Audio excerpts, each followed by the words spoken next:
إن الحمد لله نحمده ونستعينه ونستغفره ونعوذ بالله من شرور أنفسنا ومن سيئات أعمالنا من يهده الله فلا مضل له ومن يضلل فلا هادي له وأشهد أن لا إله إلا الله وحده لا شريك له وأشهد أن محمدا عبده ورسوله أما بعد. Louange à Allah, le créateur des cieux et de la terre, on le loue tout ce qu'il nous accorde comme bien, comme grâce, on lui demande de prier son prophète Mohammed sallallahu alayhi wa sallam, sa famille, ses compagnons et tous ceux qui les ont suivis jusqu'au jour de la rétribution. Celui qu'Allah a guidé, personne ne peut l'égarer. Celui qu'Allah a égaré, personne ne peut le guider. Alors, comme annoncé, nous allons débuter l'explication d'un nouveau livre concernant le Tawhid. Donc, en dehors du Kitab al-Tawhid du Cheikh Mohammed ibn Abdul Wahhab, avec l'explication du Cheikh Ibn Uthaymin, qu'on a déjà débuté, nous ajouterons à cela le livre de l'unicité de l'imam Ibn Khuzaymah, qui s'intitule Le livre de l'unicité et l'affirmation des attributs du Seigneur tout-puissant et majestueux. Et comme vous pouvez le constater, ce livre traite de l'unicité d'Allah dans ses attributs. Pourquoi le choix de ce livre? Car d'abord, c'est un livre qui a une grande place chez les gens de la Sunna. Même s'il y a très peu d'explications de celui-ci. C'est un livre écrit par un des grands imams parmi nos salafs. Ne peut minimiser ce livre qu'un innovateur, ou un ignorant, ou au minimum quelqu'un qui ne connaît pas ce livre en réalité.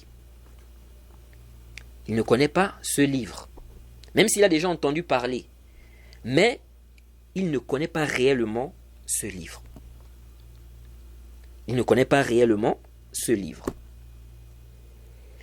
C'est un livre basé sur les hadiths du prophète, avec leur chaîne de transmission, les versets du Coran, et on va parler du livre, n'est-ce pas? On va parler du contenu du livre. Et l'imam Ibn Khuzaymah lui-même explique, n'est-ce pas, certains passages du livre, ou commente certains passages du livre.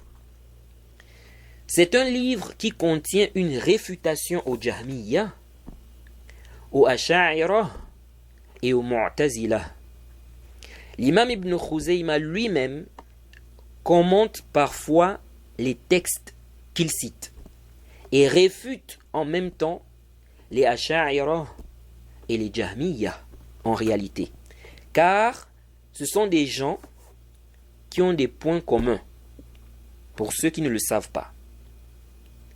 Les Jahmiyya et les Asha'ira, ils ont des points communs. Donc réfuter les Jahmiyya sur un point, n'est-ce pas, sur lequel les Asha'ira également sont, donc les réfuter sur ce point-là, c'est en même temps réfuter les Asha'ira, car ils sont aussi sur ce point-là. Jaïd. Pourquoi ce livre? Car j'ai constaté qu'il y a ces temps-ci une montée du ash'arisme, si je puis le dire ainsi. Surtout en France. Et certains qui mettent des shubhat, des ambiguïtés aux gens sur TikTok, Twitter, Facebook, Instagram, YouTube. Concernant la question des noms et attributs d'Allah. Et un frère m'a contacté, ça ne fait pas longtemps, il me faisait comprendre qu'il a failli suivre la voie des Asha'ira. Donc je me suis dit, pourquoi pas ce livre? Et c'est une pensée qui date, pour ceux-là qui me suivent très attentivement. J'avais déjà évoqué la possibilité d'expliquer ce livre, car j'avais déjà remarqué depuis longtemps cette montée, n'est-ce pas, des Asha'ira.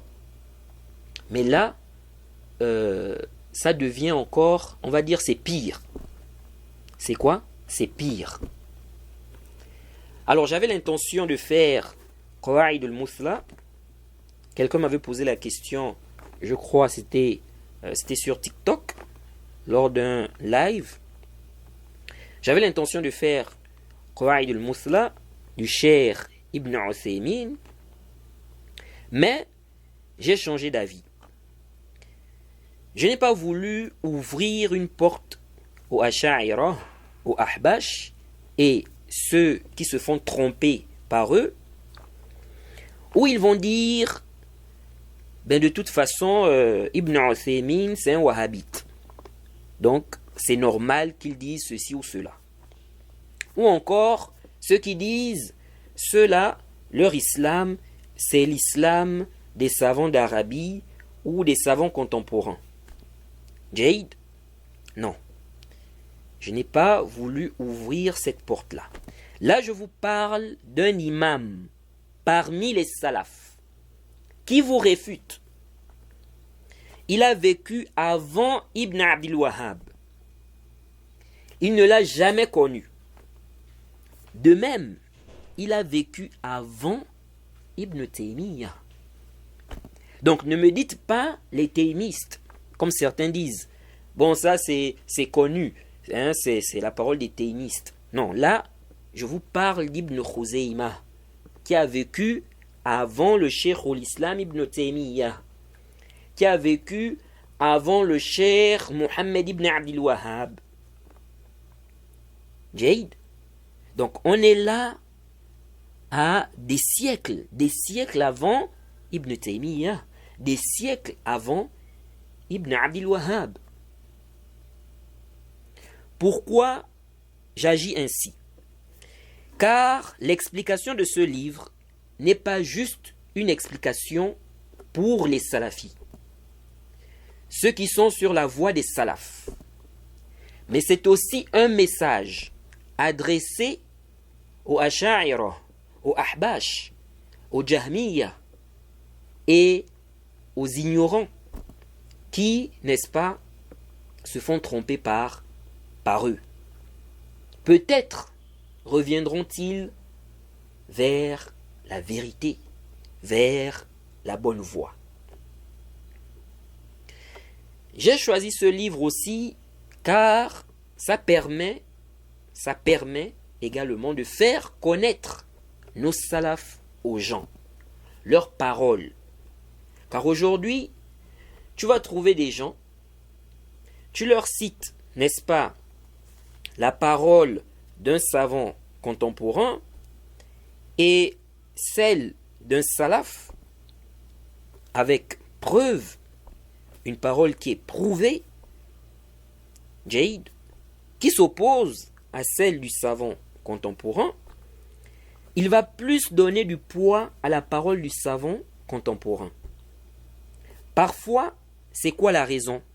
Car il ne connaît pas ce salaf. Ou même s'il a déjà entendu parler de lui, ce n'est pas comme le cas du savant contemporain. Jade, il a plus entendu parler de lui que du salaf. Et il aime plus même Jade, car il n'a que très peu entendu parler de ce salaf, ou il n'a même jamais entendu parler de lui. Surtout si ce savant contemporain se fait filmer. Donc il fait des vidéos. Car la question des vidéos aujourd'hui, cette question des vidéos, en réalité, c'est une grande épreuve. C'est une grande épreuve pour ceux-là qui voient déjà même l'interdiction. Surtout pour eux. Donc, il est important de faire connaître, n'est-ce pas, nos salafs aux gens, en leur parlant d'eux, en étudiant leurs livres, en expliquant leurs livres, en traduisant leurs paroles. Faire en sorte que les gens les aiment. C'est ça. Nous disons que nous sommes des salafis, mais c'est un sens. Oui, profiter des savants contemporains. Revenir vers eux. C'est important. On ne peut pas se passer d'eux. Ils nous aident à comprendre beaucoup de choses. Ils nous aident même à comprendre, n'est-ce pas, certaines paroles des salafs. Cependant, il ne faut pas oublier la base, qui est donc nos salafs. Si un savant te présente des avis, ok? Dans ces avis, il te dit voilà, on a tel salaf qui a dit ceci. Il s'est basé sur ceci. Ok? Et ce savant-là a une position aussi. Jade. Il s'est basé aussi sur quelque chose. Ici, là, tu ne dois pas dire, comme je n'ai pas vu un savant contemporain qui a soutenu la position de ce groupe de salafs-là, donc je ne prends pas cet avis-là. Non. Non. Jade. Donc, le fait de connaître les salafs, c'est important. C'est très important. Ça fait en sorte que les gens donnent du poids aux propos des salafs. Comme ils donnent du poids aux propos des savants contemporains. Jade. Donc ça, c'est une réalité qu'il faut comprendre.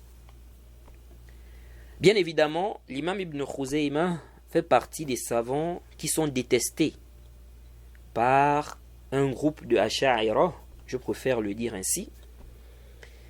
Certains le dénigrent même, car en fait, il les a bien réfutés. Dans ce livre qu'on va étudier. Alors, je ne sais pas combien de temps ça va nous prendre avant de terminer le livre, mais nous ne sommes pas pressés. Le but est de bien comprendre et d'avoir une sorte d'armure contre les ambiguïtés des Asha'ira, des Jahmiya. Alors avant d'amorcer la traduction du livre et de parler de manière générale du livre, il convient qu'on fasse une biographie de notre imam Ibn Khuzayma, revivificateur de son époque. Et on va tirer des bénéfices, des profits, des enseignements, n'est-ce pas, de cette biographie. Alors, sans plus tarder, qui est l'imam Ibn Khuzayma? Et qu'est-ce que les savants ont dit de lui? De prime abord, sachez que l'imam Ibn Khuzayma se nomme Abu Bakr, Muhammad ibn Ishaq, Ibn Khuzayma, Ibn al-Mughirata, Ibn Salih, Ibn Bakr, As-Sulami, An-Nisaburi. Abu Bakr, c'est sa kunya. Car, comme vous le savez, Ab, c'est le père.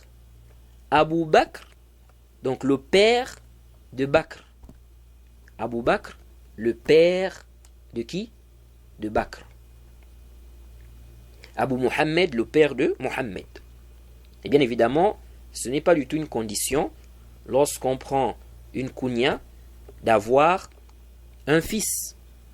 N'est-ce pas? Par exemple, si je dis Abu Muhammad, ce n'est pas une condition, n'est-ce pas? Pour que je me nomme ainsi, ce n'est pas du tout une condition, n'est-ce pas? Que j'ai un fils qui se nomme Muhammad. Jaïd. Mais généralement, n'est-ce pas? Les gens prennent des kunyas par rapport à leurs enfants. Jaïd, mais ce n'est pas une condition. Et ce n'est pas toujours le cas. Alors, l'imam Ibn Khuzayma a-t-il un fils qui se nomme Bakr? Certaines personnes ont dit qu'elles n'ont pas trouvé dans sa biographie qu'il a eu un fils au nom de Bakr. Jaïd.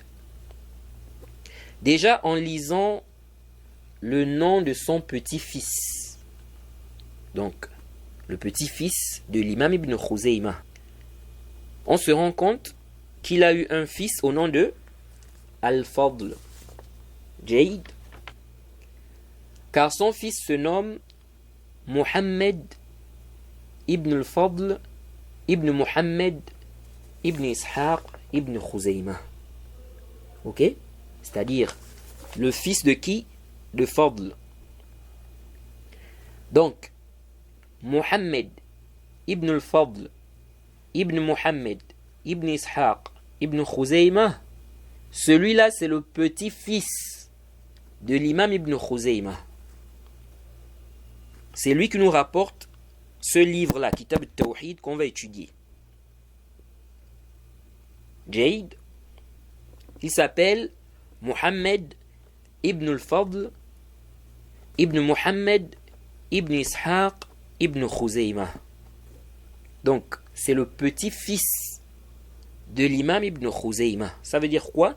Ça veut dire que c'est l'enfant de l'enfant d'Ibn Khuzayma. Donc, Ibn Khuzayma a eu un fils, son fils-là a fait un enfant. Celui-là. Ok? Ça, c'est le petit-fils. Muhammad ibn al-Fadl. Et effectivement, l'imam ibn Khuzayma a eu un fils au nom de Fadl. Ok? Il se nomme Abu al-Abbas al-Fadl ibn Muhammad ibn Ishaq ibn Khuzayma as-Sulami. Ça, c'est l'enfant de qui? Ibn Khuzayma. Et Al-Hakim a mentionné dans son Tarikh, donc le Tarikh Naysabur, il a mentionné que c'était son plus grand fils. Ok? Ou bien le plus grand de ses enfants. Et on avait déjà parlé du Tarikh d'Al-Hakim, je crois dans la série d'audio sur le Manhaj. N'est-ce pas? On explique les livres du Cheikh Ubayd. En fait, les savants ont écrit des livres qu'on pourrait dire des chroniques. Ok? Dans ces livres-là, ils vont parler, par exemple, de l'histoire des savants qui ont vécu dans telle ville ou dans tel pays. Les savants qui ont vécu dans tel pays, par exemple. Leur vie, ce que les savants ont dit sur eux, les éloges des savants sur eux. S'il y a eu des critiques, parfois ils vont mentionner cela. On a par exemple le Tarikh Misr, ok? Et à ma connaissance, c'est perdu. On ne l'a plus. Parce que j'avais déjà expliqué ça. Il y a des livres parfois qui disparaissent. Car on a arrêté l'impression. Et donc, ce qui fait que au fil des années, on n'imprime plus ce livre et ça disparaît comme ça. Ok? Et parfois, il y a d'autres raisons qui font que le livre soit perdu. Donc, on ne retrouve plus ce livre. Et parfois, on retrouve, n'est-ce pas, un manuscrit du livre, ce qui permet de relancer l'impression. On a aussi, par exemple, Tarikh Baghdad de Al-Khatib, ok? Et on a Tarikh Naysabur d'Al-Hakim. Ce livre d'Al-Hakim, en réalité, on l'a perdu. Ok? Dans ce livre, il parle des savants qui ont vécu à Naysabur, leur histoire, etc., ce que les savants ont dit sur eux, etc., etc. On l'a perdu, donc ce livre, mais on a quand même une toute petite partie du livre. Un résumé en fait. Jaïd, un résumé. Et il y a des savants qui ont lu ce livre-là. Donc ils avaient le livre avec eux. Ok? Ils avaient ce livre-là avec eux. Nous aujourd'hui, on ne le retrouve plus. Comme je l'ai dit, on a juste une petite partie. c'est un résumé du livre. Mais il y a des savants qui avaient le livre avec eux, ce livre-là. Donc pas juste cette partie que nous avons aujourd'hui qui est résumée. Ils avaient le livre même. Et donc il y a des savants qui rapportent directement de ce livre-là. Ok? Comme Al-Zahabi par exemple. Alors, dans ce livre, et c'est important de comprendre cela, je vais vous expliquer pourquoi. En ce qui concerne la biographie de l'imam Ibn Khuzaymah, dans ce livre, le résumé, à la page 70, Al-Hakim dit que c'est le plus grand de ses enfants, donc Al-Fadl. Ok? Donc ça veut dire quoi? Ça veut dire qu'il a eu d'autres enfants. Ou au minimum, un autre enfant. Contrairement à ceux qui ont dit qu'ils n'ont eu connaissance que de Al-Fadl. Ok? Certainement, ils ne sont pas tombés sur le Tariq d'Al-Hakim, donc la version, ce qui est résumé, ou bien ils n'ont pas fait assez de recherche. Alors, pourquoi ce livre est important? Ou bien, ce qu'Al-Hakim nous rapporte, n'est-ce pas, au sujet d'Ibn Khuzaymah, c'est vraiment quelque chose de très important. Car en fait, Al-Hakim a rencontré le petit-fils de l'imam Ibn Khuzaymah, qui est Muhammad ibn al-Fadl, ibn Muhammad ibn Ishaq ibn Khuzaymah. Donc celui qui nous rapporte le Kitab al-Tawhid là. Al-Hakim l'a rencontré et il lui a posé des questions sur son grand-père, donc sur Ibn Khuzaymah. Et Al-Hakim, donc l'auteur du Mustadrak, il rapporte des informations, n'est-ce pas, tirées ou bien des informations de l'imam Ibn Khuzaymah qui ont été prises, n'est-ce pas, de son petit-fils qui est Muhammad ibn al-Fadl. Qu'est-ce que je veux dire par là? Que nous avons là des informations fiables. Ok? Des informations fiables. Al-Hakim qui rencontre le petit-fils d'Ibn Khuzaymah et qui lui pose des questions sur son grand-père et qui prend des informations et qui nous rapporte cela. Ok? Bien évidemment, ça ne veut pas dire que tout ce qu'il mentionne sur l'imam Ibn Khuzaymah, il a pris directement de son petit-fils. Ok? Par exemple, s'il nous cite des paroles des savants qui ont fait des éloges, n'est-ce pas, à l'imam Ibn Khuzaymah, des savants qu'il a rencontrés par exemple, on ne va pas dire qu'il a pris ça de son petit-fils, donc du petit-fils de l'imam Ibn Khuzaymah. Ok? Et Al-Hakim a écrit une grande biographie sur l'imam Ibn Khuzaymah. Comme le mentionne Al-Zahabi, par exemple, il dit dans Siyaru A'lam al-Nubala, au tome 14, à la page 382, il dit L'Ibn Khuzaymata tarjamatun tawilatun fi tarikh Naysabur. Takunu bid'an wa 20 waraqa. Il dit Ibn Khuzaymah a une longue biographie dans le Tariq Naysabur, n'est-ce pas? Ça fait 20 et quelques pages. Et ce qui est apparent ici, c'est qu'il a vu ça. L'imam Zahabi a vu donc le Tariq Naysabur d'Al-Hakim. Sinon, comment il a su que ça faisait ce nombre de pages, donc la biographie? À moins qu'il ait pris cela de quelqu'un, d'autre, mais ce n'est pas ce qui est apparent. Jaïd.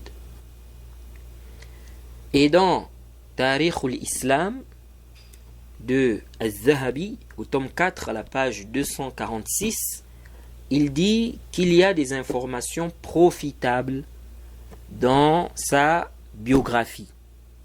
Jaïd, la biographie d'Ibn Khuzayma, d'Al-Hakim, n'est-ce pas, dans son Tarikh Naysabur. Donc les informations d'Al-Hakim sur Ibn Khuzayma sont des informations importantes et elles sont sûres en général, ok? Sauf là où il y a, n'est-ce pas, un élément qui montre que ce qu'il a mentionné n'est pas authentique, ou bien il y a des éléments qui prouvent que c'est à revoir, ok? Mais de manière générale, il a pris des informations du petit-fils de l'imam Ibn Khuzayma, ok? Donc, l'imam Ibn Khuzayma a eu un autre fils. Il a eu un autre fils en dehors de Al-Fadl, ok? Alors son fils là se nomme Abu Nadr Bakr ibn Muhammad ibn Ishaq ibn Khuzayma an-Naysaburi. Il se nomme Abu Nadr Bakr ibn Muhammad ibn Ishaq ibn Khuzayma an-Naysaburi. Et le Zahir, c'est de lui que vient la kunya de l'imam Ibn Khuzayma, car il se nomme Bakr, ok? Et la kunya de l'imam Ibn Khuzayma, c'est Abu Bakr, ok? Abu Bakr. Et ici on voit qu'il n'a pas donné, il n'a pas pris cette kunya là par rapport à son enfant le plus grand, parce que ce n'est pas Bakr le plus grand, Jaïd. Donc il n'y a pas de mal aussi, et il n'y a pas de mal à cela, ok? Ce n'est pas une obligation lorsque tu prends une kunya de te nommer par, n'est-ce pas, de prendre le nom de ton enfant le plus grand, ok?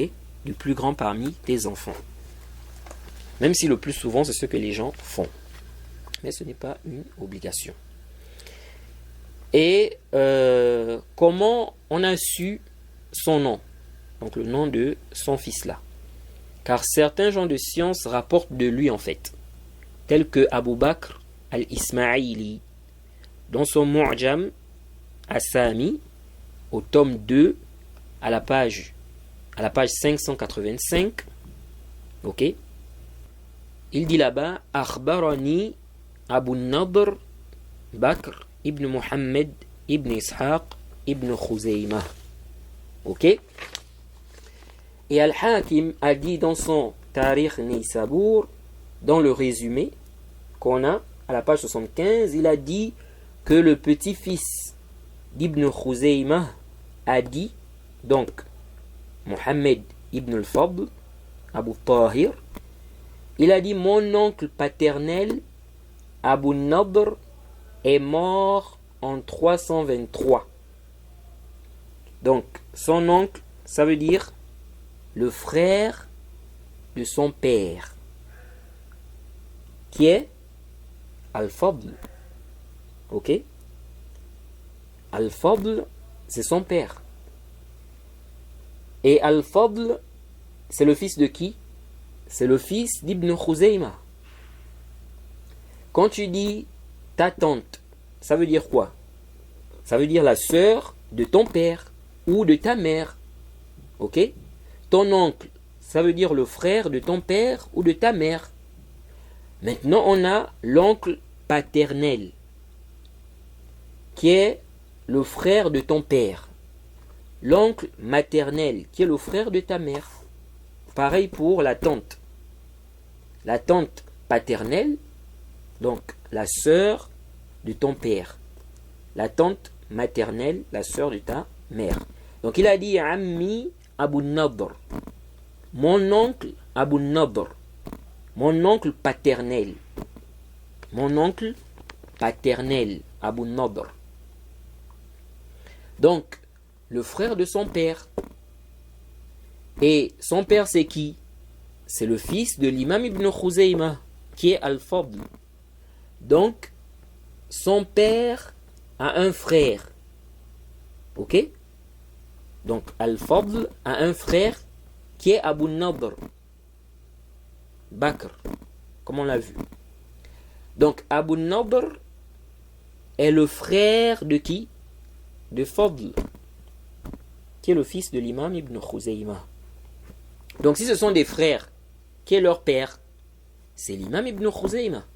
Car Abu Nadr se nomme Abu Nadr Bakr Ibn Muhammad Ibn Ishaq Ibn Khuzayma.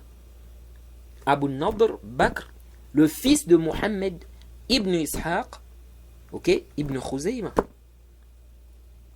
Donc, Muhammad Ibn Ishaq Ibn Khuzayma est son père. Vous voyez.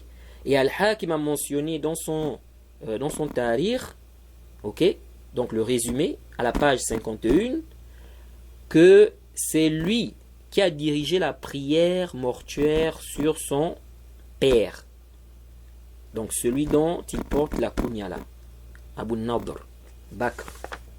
Ok. Quand son père est mort, c'est lui qui a dirigé quoi? La prière. Ensuite, il a un autre fils qui est mentionné dans certains livres au nom de Abu Tahir Muhammad ibn Ishaq ibn Khuzayma as-Sulami. En dehors de ces trois-là, je n'ai pas vu que les savants ont mentionné d'autres enfants dont il est le père. Il a eu aussi des petits-fils. Quant à son père, on n'a pas beaucoup d'informations à son sujet. On rapporte qu'Ibn Khuzayma avait demandé la permission à son père afin d'aller étudier auprès de Qutayba ibn Sa'id al-Thaqafi, le Thiqa, qui est mort en 242 l'Hégire. Et on dit que son père lui a dit: lis d'abord le Coran. Ok? Lis le Coran awwalan hatta azana lak. Donc, lis d'abord le Coran, étudie d'abord le Coran, si tu veux, ou bien afin que je te le permette. Ok? Et donc, l'imam Ibn Khuzayma a mémorisé le Coran et son père lui a dit: tu restes là un temps jusqu'à ce que tu vas terminer la lecture du Coran pendant le Tarawih. Ok? Il a fait. Et après le jour du Eid, le père le lui a permis. Donc, il lui a permis d'aller étudier auprès de Qutayba ibn Sa'id. Et en allant, il est arrivé dans une ville. Il a appris la mort de Qutayba ibn Sa'id. Donc, il voulait aller étudier auprès de lui, donc de Qutayba ibn Sa'id. Son père lui a dit de mémoriser d'abord le Coran. Ok? Il a mémorisé le Coran. Son père lui a dit de rester, d'attendre jusqu'à ce que il va terminer la lecture du Coran pendant Tarawih. Donc après, il pourra partir. Ok? Et donc après ça, il lui a dit qu'il peut partir. Maintenant, en partant, il a appris, n'est-ce pas, lorsqu'il est arrivé dans l'une des villes, il a appris que Qutayba ibn Sa'id est mort. Donc il n'a pas pu étudier auprès de lui. Vous voyez. Et dans ce cas-là, il y a une sagesse. Allah sait pourquoi, n'est-ce pas, il n'a pas pu étudier auprès de lui. Même si nous, on ignore cela. Vous voyez. Et Al-Zahabi mentionne cela dans le Siyar, au tome 14, à la page 371 à 372. Il dit que Muhammad ibn al-Fadl ibn Muhammad ibn Ishaq, donc le petit-fils de l'imam ibn Khuzayma, il dit qu'il a entendu cela de son grand-père. Ok? Donc, ce qu'on a mentionné là. De son grand-père, c'est-à-dire d'Ibn Khuzayma lui-même. Ok? Donc, si Al-Zahabi rapporte cela directement du Tariq d'Al-Hakim, il n'y a pas d'ishkal. Car il est tombé sur cela. Ok? Mais il se peut aussi qu'il ait pris cela de quelqu'un d'autre. Ok? Et on a dit qu'Al-Hakim a entendu du petit-fils de l'imam Ibn Khuzayma. Il a entendu de lui. Il a rencontré. Ok? Il lui a posé des questions sur l'imam Ibn Khuzayma. Il a pris des informations au sujet de l'imam Ibn Khuzayma auprès de son petit-fils. Ok? Et dans ce récit, on voit que le père d'Ibn Khuzayma incitait son fils à la science. Il lui a demandé de commencer par le Coran. Vous voyez, de commencer par le Coran. Donc on peut déjà imaginer quel genre de père il était. Et bien évidemment, il était jeune à ce moment-là. Donc l'imam Ibn Khuzayma. Et c'est venu dans le Sahih al-Bukhari, le hadith numéro 7086. Et dans le Sahih Muslim, le hadith numéro 143. D'après Huzayfa ibn al-Yaman, il dit حدثنا رسول الله صلى الله عليه وسلم حديثين رأيت أحدهما وأنا أنتظر الآخر حدثنا أن الأمانة نزلت في جذر قلوب الرجال ثم علموا من القرآن ثم علموا من السنة. Donc, Huzayfa nous dit, le messager d'Allah nous a mentionné deux récits. Donc, deux récits prophétiques, dont j'ai vu l'un s'accomplir. Dont j'ai vu l'un s'accomplir. Et j'attends l'accomplissement de l'autre. Le prophète nous a dit que le respect du dépôt, la vertu de l'honnêteté, est descendu dans les racines du cœur des hommes. Puis, ils l'ont appris, ou l'ont apprise, donc la vertu, du Coran, puis de la Sunna.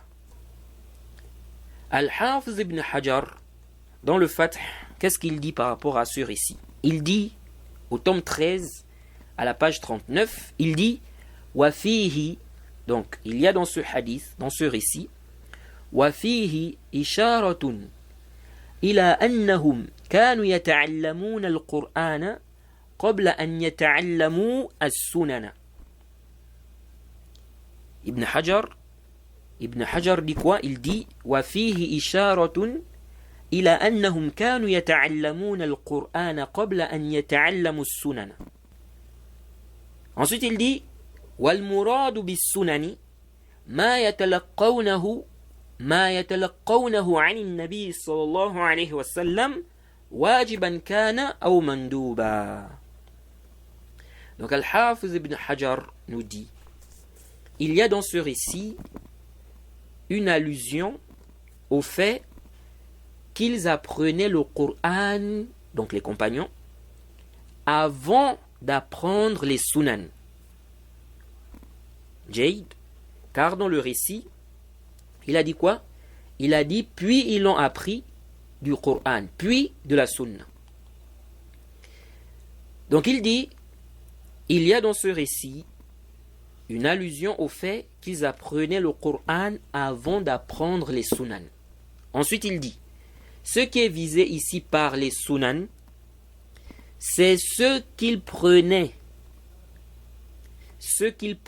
du prophète comme obligation ou chose surérogatoire. Fin de citation.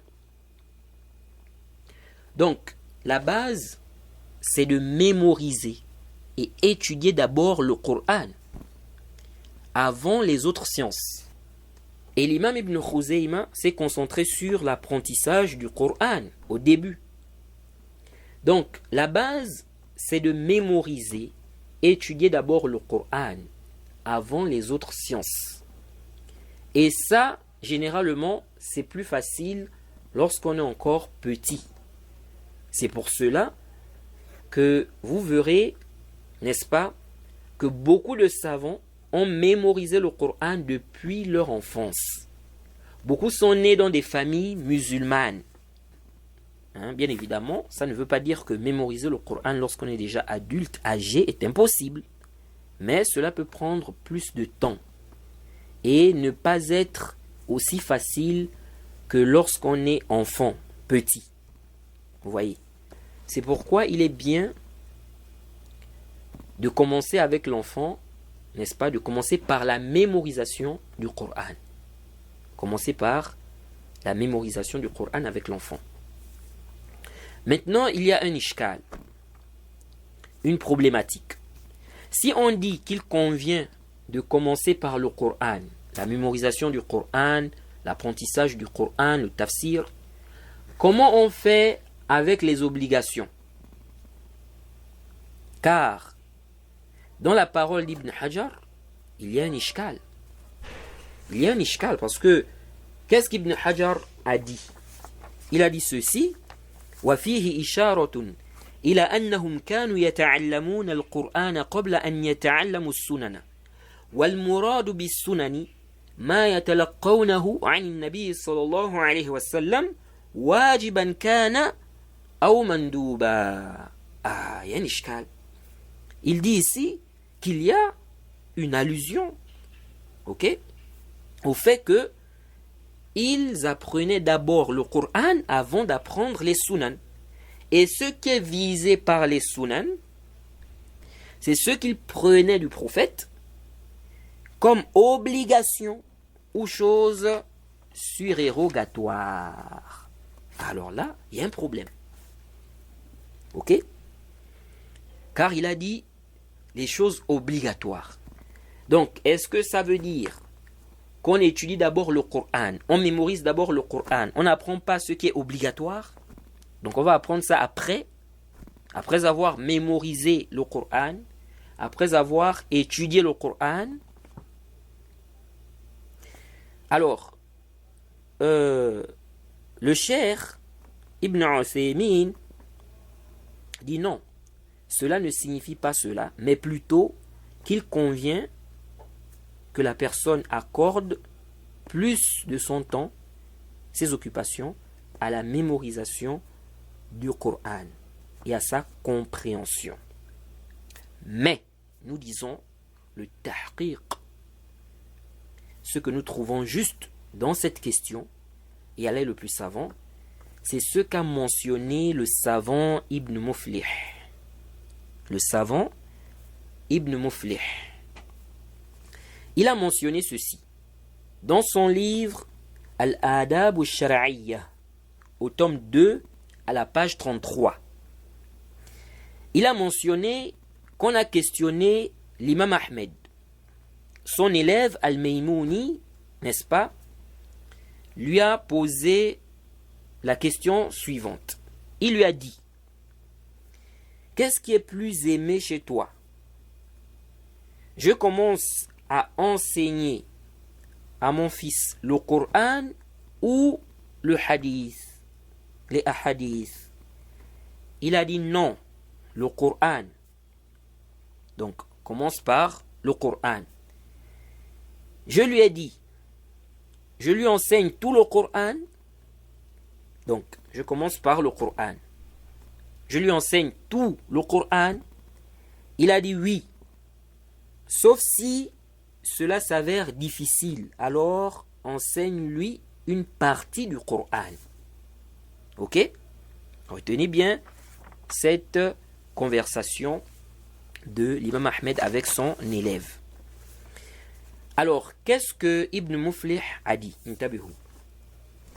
Il dit: وسيأتي قريبا قول ابن المبارك إن العلم يقدم على النفل القرآن وهذا متعين إذا كان مكلفا لأنه فرض فيقدم على النفل. Est-ce que vous comprenez cela? Donc, il dit quoi? Il dit, Ibn Muflih dit, bientôt on mentionnera la parole d'Ibn Mubarak, où il dit la science prévaut sur ce qui est surérogatoire du Coran. Il dit qu'Ibn Mubarak a dit quoi? La science prévaut sur ce qui est surérogatoire du Coran.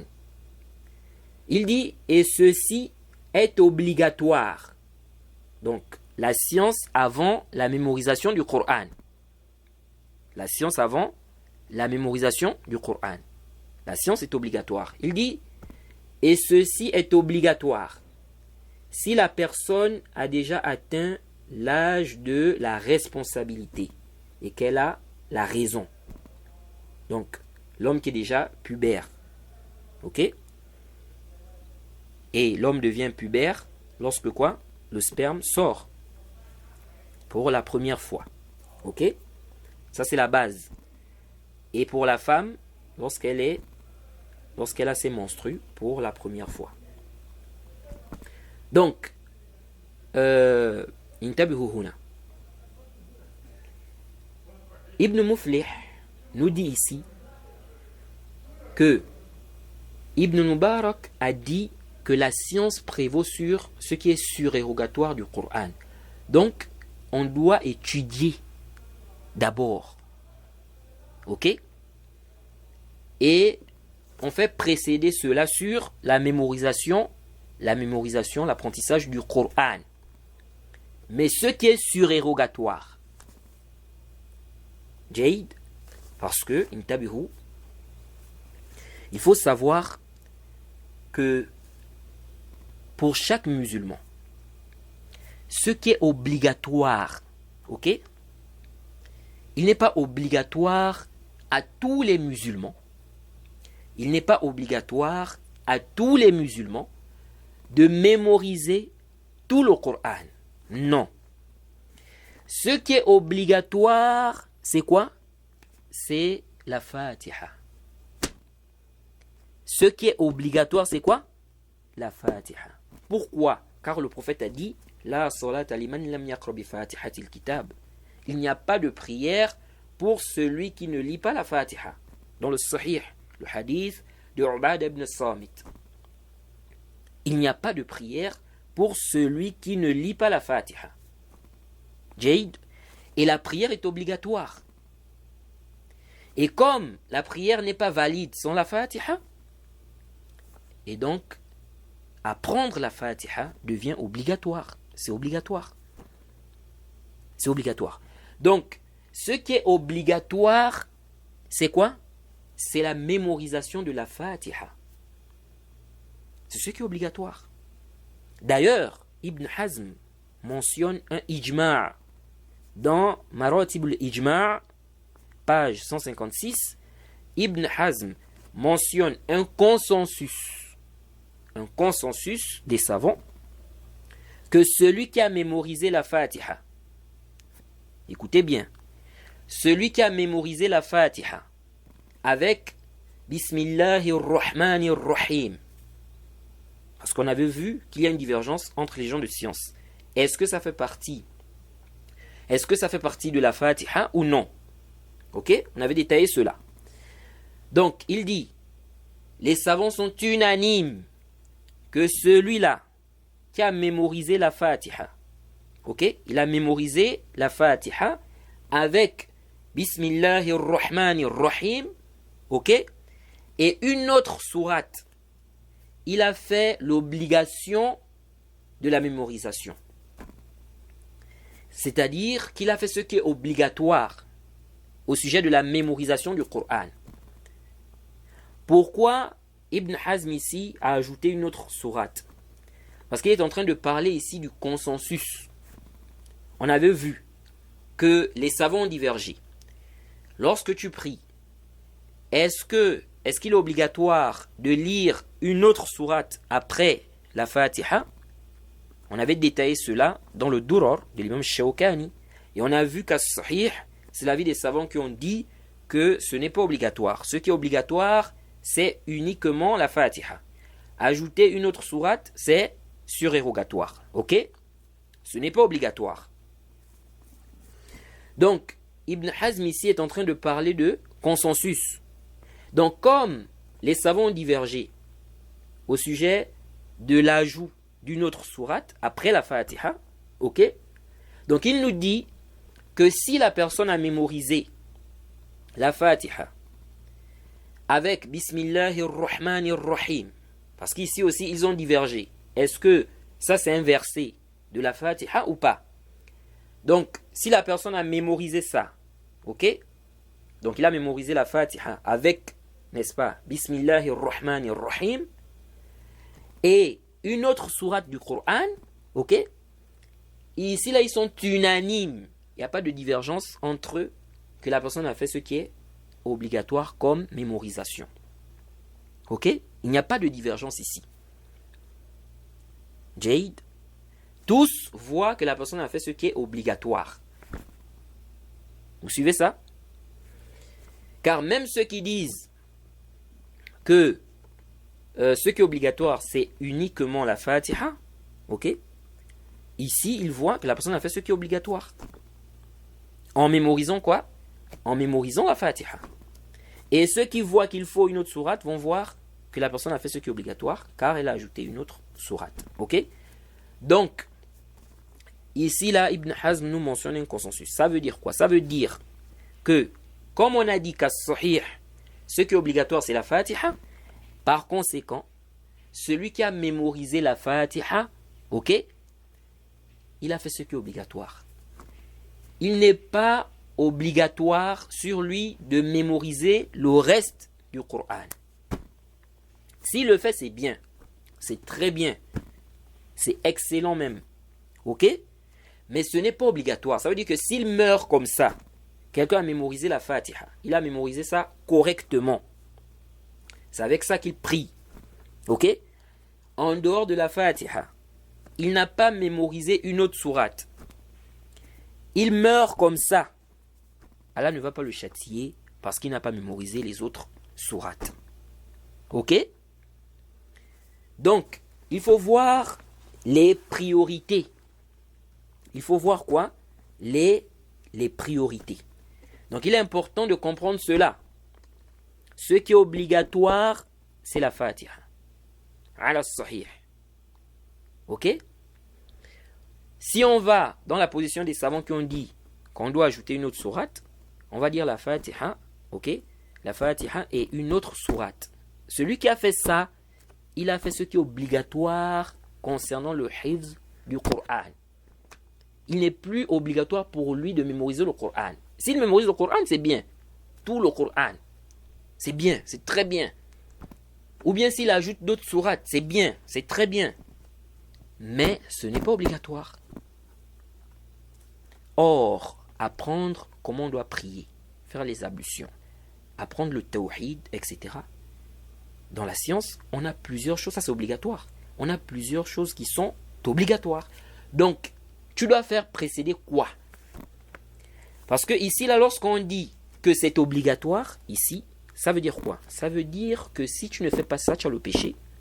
Et si tu meurs comme ça, tu es susceptible d'être, c'est-à-dire si tu meurs sans avoir fait cela, tu es susceptible d'être châtié. Ok? Alors, donc on revient au propos d'Ibn Muflih. Il dit وَكَلَامُ أَحْمَدُ وَاللَّهُ أَعْلَمُ إِنَّمَا هُوَ فِي الصَّغِيرِ كما هو الظاهر السياق والذي سأل ابن المبارك كان رجلا فلا تعارض. Il dit la parole de l'imam Ahmed, et Allah est le plus savant, sa parole concerne le petit enfant, celui qui est encore petit. Il dit comme c'est apparent du contexte, ou bien quand on lit le contexte, c'est ce qui est apparent. Il dit, et celui qui a posé la question à Ibn Mubarak, c'était un homme, quelqu'un d'âgé. Il dit, il n'y a pas donc de contradiction. Donc Ibn Muflih nous fait comprendre qu'il n'y a pas de contradiction entre ce que l'imam Ahmed a dit, lorsqu'on lui a posé la question, il a dit qu'il faut commencer par le Coran, ok, concernant l'enfant, ok, La personne lui a posé la question au sujet de son fils, son enfant. Et Ibn al-Mubarak, lorsqu'il dit que la science prévaut sur ce qui est surrogatoire du Coran, ok, et ceci est obligatoire si la personne a déjà atteint l'âge de la responsabilité et qu'elle a la raison, ok, donc si elle est mukallaf, il dit il n'y a pas de contradiction entre cette parole d'Ibn Mubarak et la parole de l'imam Ahmed. L'imam Ahmed parle du petit enfant, celui qui est encore petit, l'enfant. Lui, là, on commence par le Coran. Et la parole d'Ibn Mubarak, ça concerne celui qui est déjà âgé, qui est déjà mukallaf. Il a déjà atteint l'âge de la puberté. Lui, là, il doit commencer par la science. Il étudie d'abord la science. Ok?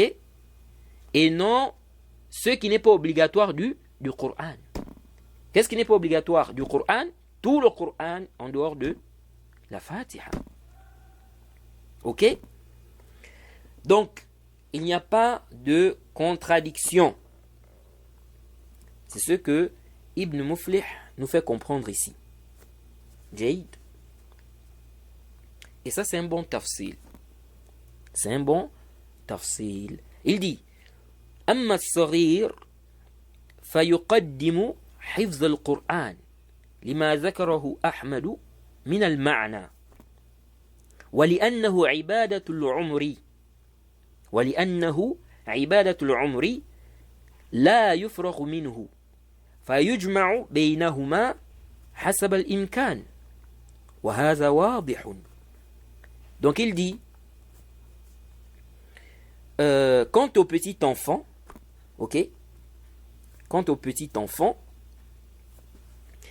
il dit lui, il fait prévaloir, n'est-ce pas, la mémorisation du Coran. Ok? Donc, il commence par ça. Il dit à cause de ce que Ahmed a mentionné comme sens. Il dit, et parce que c'est une adoration, ok, à vie. On ne la termine pas. Donc, la science. Donc, on fait les deux en fonction des capacités et ceci est clair. Est-ce que vous suivez ça? Donc, le petit enfant, il commence par la mémorisation du Coran. Car l'enfant, celui qui n'a pas encore atteint l'âge de la puberté, il n'est pas obligatoire pour lui de prier, de jeûner, de faire le hajj. Est-ce que vous suivez ça? Donc, lui là, il peut se concentrer sur la mémorisation du Coran. La prière n'est pas encore obligatoire sur lui. Ok? Le jeûne. Donc, il peut se concentrer sur ça. On peut faire un jam' aussi si c'est possible. Ok? Mais on doit privilégier la mémorisation du Coran pour les enfants. Jaïd. Maintenant, celui qui est adulte, qui est déjà mukallaf, lui là, il doit privilégier la science sur la mémorisation du Coran qui est surérogatoire. Donc en dehors de quoi? La Fatiha. Parce que la Fatiha, il doit apprendre ça. Ok? S'il a appris ça, maintenant, il doit privilégier la science, la recherche de la science, l'apprentissage, ce qui est obligatoire pour lui, ce qu'il doit obligatoirement connaître, le tawhid, etc., etc. Ok? Il doit privilégier ça sur la mémorisation du Coran. Sinon, s'il peut jumeler, s'il peut faire les deux, c'est ce qu'il doit faire, c'est l'idéal. Ok? Bien évidemment, ce n'est pas obligatoire.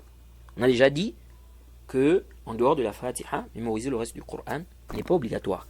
Donc, s'il peut faire les deux, donc il mémorise le Coran, en même temps, il apprend la science et tout, c'est bien. C'est très bien même. Ok? Mais, s'il se contente d'apprendre la science et il a mémorisé la Fatiha, il n'a pas de péché. Il n'a pas de péché. Jaïd. Ensuite, Ibn Muflih dit, parce qu'il faut le fiqh, il faut la compréhension. Il ne suffit pas de dire non, il faut commencer par ça. C'est ça le manhaj. Regardez les savants. Hein, ils ont commencé par le Coran. Mais à quel moment? Et qu'est-ce qui est obligatoire? Parce que on ne peut pas dévancer, on ne peut pas privilégier ce qui est surrogatoire, n'est-ce pas? Sur ce qui est quoi? Obligatoire. Parce que ce qui est obligatoire, si tu ne fais pas ça, tu es en danger. Contrairement à ce qui est surrogatoire, si tu ne fais pas ça, tu n'es pas en danger.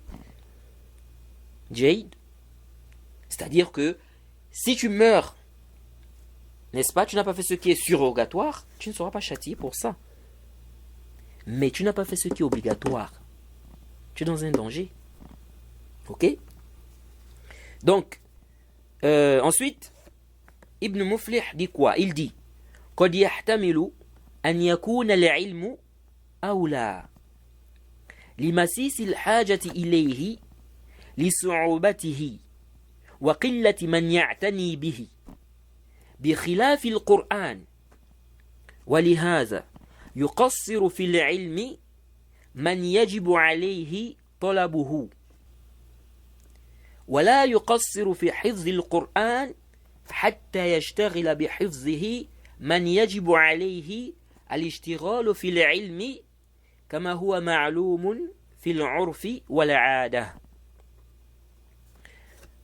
Ibn Muflih dit: il se peut aussi que la science prévaut. Donc on commence par la science. Il dit: il se peut aussi que la science prévaut à cause du grand besoin. Car on a grandement besoin de la science. Il dit: à cause de sa difficulté et le peu de gens qui s'y intéressent, contrairement au Coran. Est-ce que vous suivez ça? Il dit: et c'est pour cela qu'on trouve celui dont la science est obligatoire sur lui, la négliger. Et il ne néglige pas la mémorisation du Coran au point où s'occupe de sa mémorisation celui dont il est obligatoire qu'il s'occupe de la science. Comme c'est connu habituellement. Fin de citation. Ça veut dire quoi? Ibn Muflih nous fait comprendre ici qu'on peut dire que la science prévaut. Donc on commence par la science et non par la mémorisation du Coran. Il dit à cause du grand besoin, car les gens ont besoin de la science. Il dit et à cause de sa difficulté. Ce n'est pas facile, acquérir la science. Jade, c'est pourquoi il a dit à cause de sa difficulté et le peu de gens qui s'y intéressent. Contrairement au Coran, si on compare ceux qui ont mémorisé le Coran et ceux qui ont la science, vous allez voir que ceux qui ont mémorisé le Coran, ok, et qui n'ont pas la science, ils sont plus nombreux. Ils sont plus nombreux. C'est pourquoi ici, Ibn Muflih nous dit, on trouve même celui dont la science est obligatoire sur lui, la négliger. Vous voyez? Et il se concentre sur quoi? La mémorisation du Coran. Au point où s'occupe de sa mémorisation celui dont il est obligatoire qu'il s'occupe de la science. Donc lui là, il est obligatoire pour lui d'étudier le tawhid, les ablutions, comment prier, etc., etc. Il ne connaît pas comment prier, comment faire les ablutions. Il a des problèmes dans le tawhid. Mais il est là en train de se concentrer sur la mémorisation du Coran. Je dois terminer tout le Coran. Il a un programme pour ça. Mais un programme pour apprendre comment il doit bien prier, comment il doit faire les ablutions. Le tawhid, tout ça là, non. Il n'y a pas un programme pour ça. Mais un programme pour la mémorisation du Coran, oui. Bon, toi là, si tu meurs dans cet état-là, tu as des problèmes dans le tawhid. Tu as des problèmes dans ta prière, dans tes ablutions. Ok? Tu as déjà mémorisé la Fatiha. Si tu meurs dans cet état-là, tu vas dire quoi à Allah? Tu laisses ce qui est obligatoire pour prendre ce qui n'est pas obligatoire.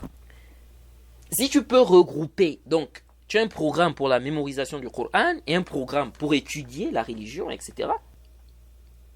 Si tu peux regrouper, c'est bien, fais-le. Mais de là à mettre l'apprentissage de la religion de côté, tu te concentres sur la mémorisation du Coran, qui n'est pas obligatoire sur toi, du moment où tu as déjà la Fatiha. Non. Est-ce que ça, c'est le fiqh? Vous voyez? Donc, il a raison. Ibn Muflih ici, Ibn Muflih a raison. On trouve, n'est-ce pas, que beaucoup de gens, il y a des gens qui mémorisent le Coran, etc. On voit très peu des gens qui ont la science. Vous voyez? Très peu de gens, ou bien il y a peu de gens qui ont vraiment la science. C'est pour cela, il ne faut pas être trompé par la mémorisation du Coran. Mémoriser le Coran, c'est bien. Mémoriser tout le Coran, c'est bien. C'est très bien même. Mais attention, mémoriser le Coran ne veut pas dire que tu es devenu savant, que tu es devenu un connaisseur, un cher, tu as le ilm. Non. La mémorisation est une chose, la science de la religion, des ahkam, etc., le divorce, le mariage, comment on prie, les ablutions, le tawhid, les masail dans le tawhid, dans la aqidah, ça c'est une chose. C'est une autre chose. Ne confondez pas. Et ça embrouille des gens. Et il y a des gens aujourd'hui qui trompent d'autres personnes avec ça. Il a mémorisé tout le Coran. Mais il a mémorisé tout le Coran, ça ne veut pas dire qu'il est connaisseur, ça ne veut pas dire qu'il a la science. Il y a des enfants aujourd'hui qui ont mémorisé tout le Coran, des petits enfants. Mais ils n'ont pas le ilm. Ils ne peuvent pas détailler les questions de divorce, de mariage, des questions de bouyour, n'est-ce pas, les questions de tawhid, des masaïl, etc. Ils ne connaissent pas. Mais il a mémorisé le Coran. Donc, mémorisation du Coran ne signifie pas avoir la connaissance. Mémorisation du Coran, bien lire le Coran ne signifie pas qu'on est devenu savant. Surtout en Afrique, beaucoup de gens sont trompés par ça. Il y a des gens qu'on met imam. On le met imam, pas parce qu'il a le ilm, parce qu'il lit bien le Coran. Il a mémorisé le Coran, tout le Coran. Il lit bien. On le met imam. Ce n'est pas parce qu'il a le ilm.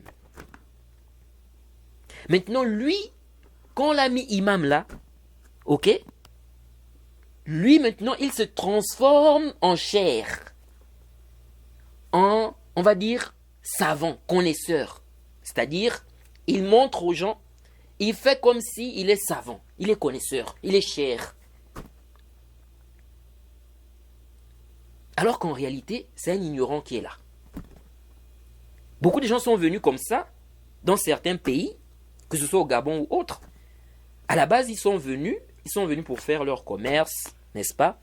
Pour faire une activité. Comme ce sont des musulmans, il faut bien qu'ils prient. Donc, voilà, on a pris connaissance que voilà un tel, il a mémorisé le Coran depuis petit. Il lit bien le Coran. Bien, vraiment avec tajwid, vraiment il a bien mémorisé. Il lit bien. Alors on a construit une mosquée, on dit bon, on va le mettre imam. Comme il a mémorisé tout le Coran, il lit bien, on le met imam. Mais c'est un ignorant qui est là. Il n'a pas étudié réellement la religion. Il a mémorisé le Coran quand il était petit, il était à la madrasa, n'est-ce pas? Ils ont mémorisé le Coran, il a, n'est-ce pas, bien mémorisé ça, il a le tajwid, il a la lecture du Coran, vraiment il lit bien. Mais dans les masaïl, bouyour, le mariage, les ablutions, tahara, tout ça là, il n'a pas le ilm.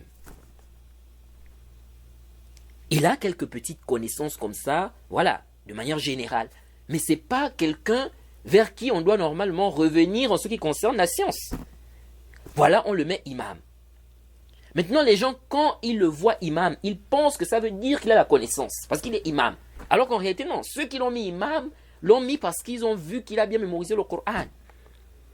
Mais après quelques temps, on voit, il se transforme. On le voit maintenant, il fait des durous, il fait des khutab, il fait kaza. Et après, ce sont des catastrophes. Il sort il nous fait sortir des fatwas par-ci et par-là. On est des passants, on dit, mais ça, ces fatwas-là sortent d'où? Il amène des choses de sa propre tête. Et certains même, à cause de ça, vont bloquer. Ils ne vont pas vouloir que ceux qui ont le ilm viennent enseigner. Parce que s'ils viennent enseigner là dans la mosquée, les gens vont remarquer que, oh, Mais on dirait que celui-là, il a plus de connaissances que notre imam là. Jaïd. Et donc, il a peur pour sa place. Car peut-être que les gens vont dire que bon, il faut enlever l'imam là, et puis il faut mettre celui-là. Donc on bloque. La mosquée peut rester comme ça, il n'y a pas de dourous. Quelqu'un vient, il veut donner des dourous? Non. Une autre personne vient? Non. Donc les gens sont là dans la mosquée, il n'y a pas de dourous, il n'y a rien. C'est lui qui est seulement là, imam. Il vient diriger les prières, après il sort. Il vient diriger les prières, après il sort. Et puis il fait des khoutob. Il fait des khoutob et parfois il fait des petites exhortations comme ça. Est-ce que vous suivez ça? Donc, ne soyez pas trompés par la mémorisation du Coran. Mémoriser le Coran, c'est bien. Mais ça ne prouve pas que tu as le ilm. Le ilm, on doit voir vraiment que tu as le ilm. Ça se voit. Ça se voit.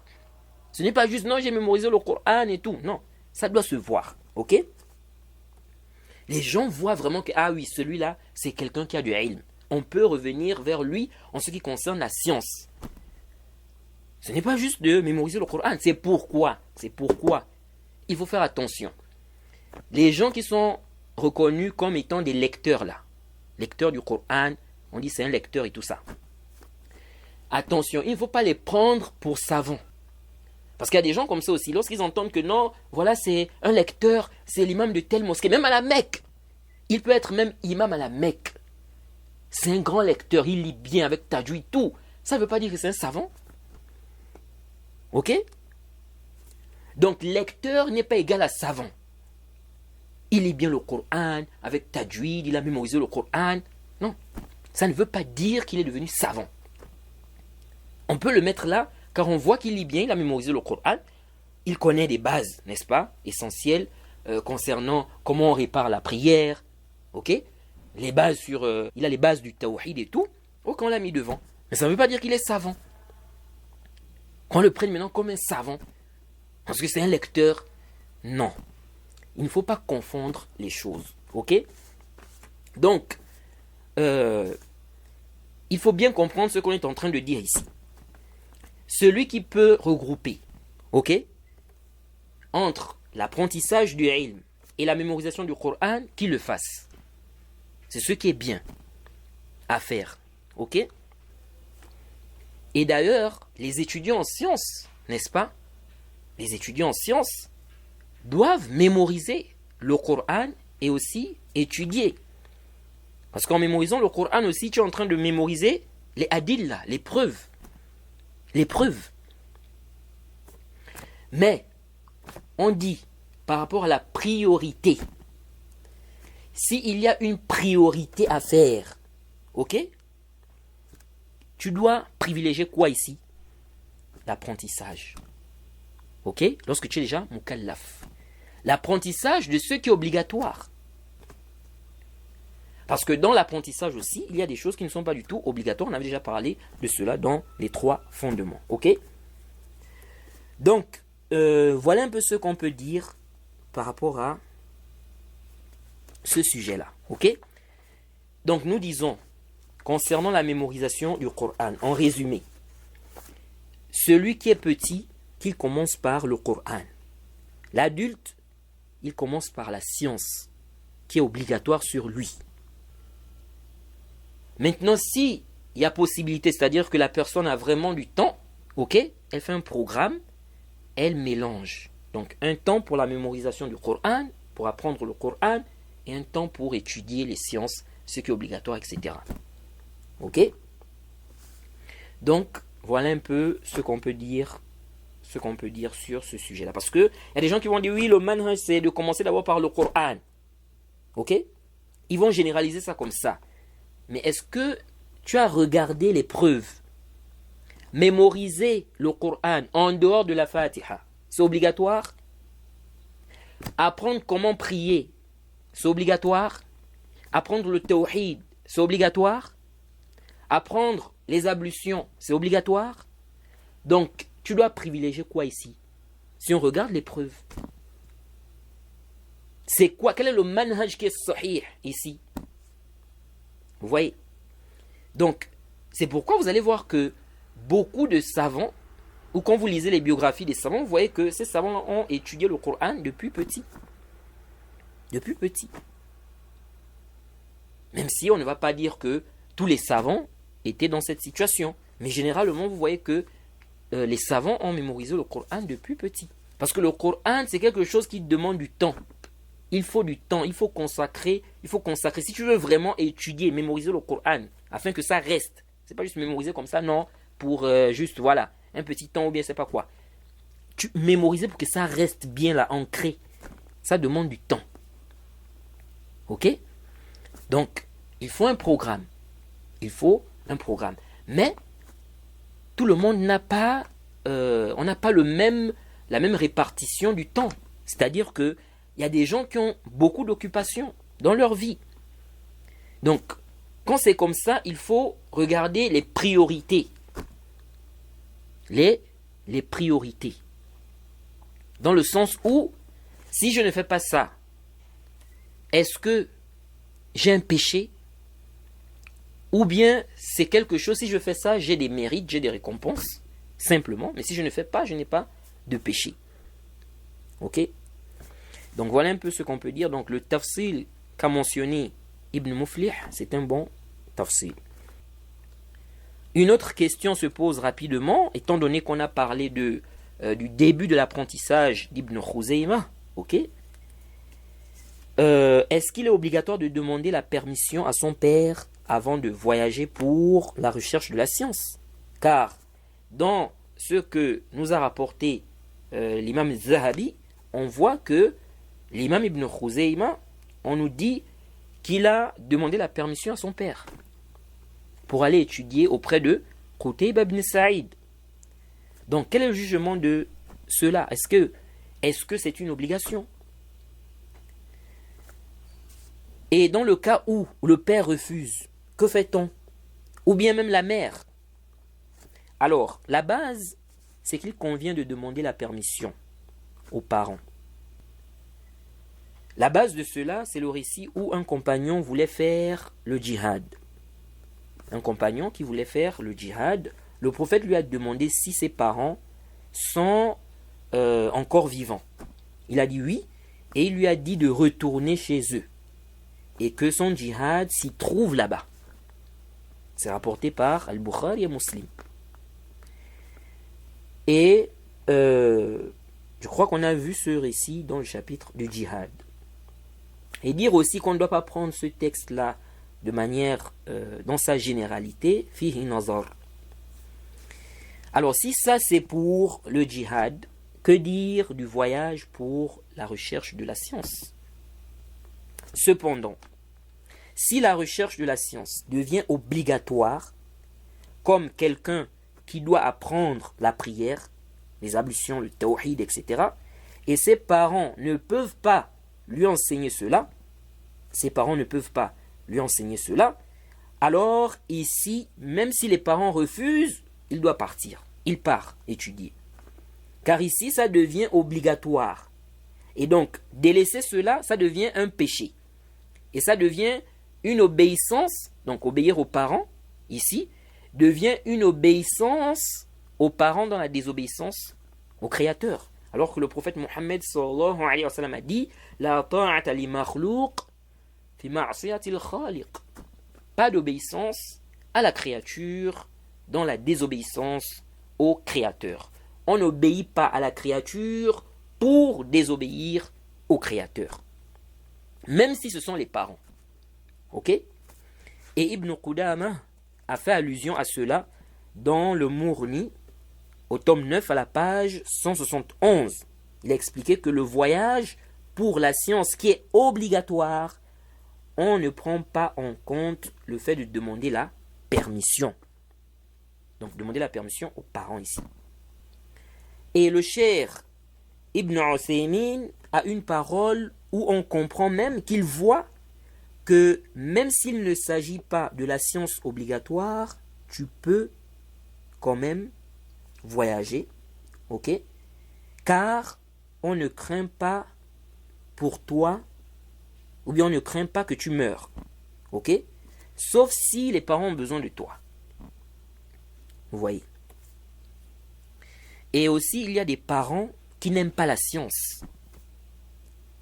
Ils n'aiment pas la science. Donc ils interdisent, n'est-ce pas? Ils disent aux enfants de ne pas étudier car ils n'aiment pas la science. Vous voyez? Alors ici aussi, on ne doit pas obéir. De même aussi, s'il y a des gens qui peuvent t'enseigner ce qui est obligatoire correctement, là où tu es, alors ici, pas besoin de quoi? Si les parents disent que tu restes, reste. Ok? Donc ça aussi, c'est une question que beaucoup de gens se posent, n'est-ce pas?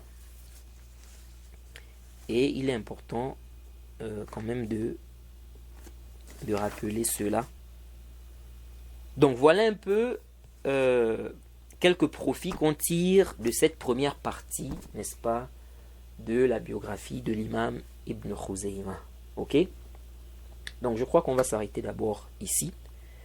Le prochain dars, on va continuer dans la biographie de l'imam Ibn Khuzaymah, car il y a encore des choses à dire. On n'est qu'au début.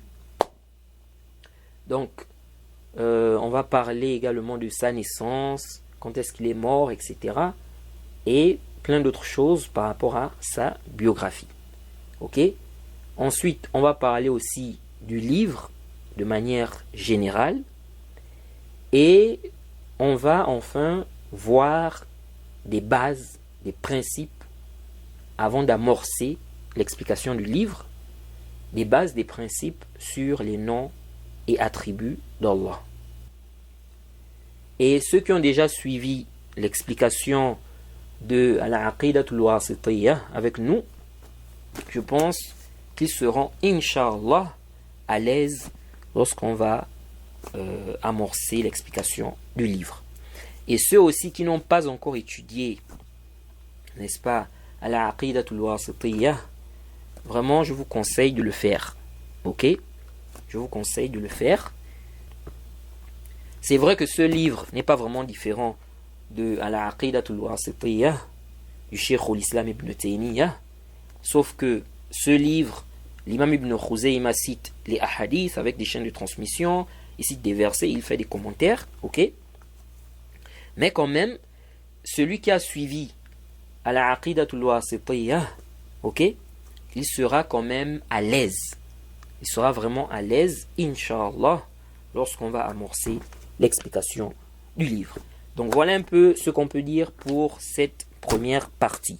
On demande qu'Allah nous facilite, qu'il nous accorde la compréhension de sa religion. Wa subhanaka Allahumma bihamdik wa ashhadu an la ilaha illa anta astaghfiruka wa atubu ilayk.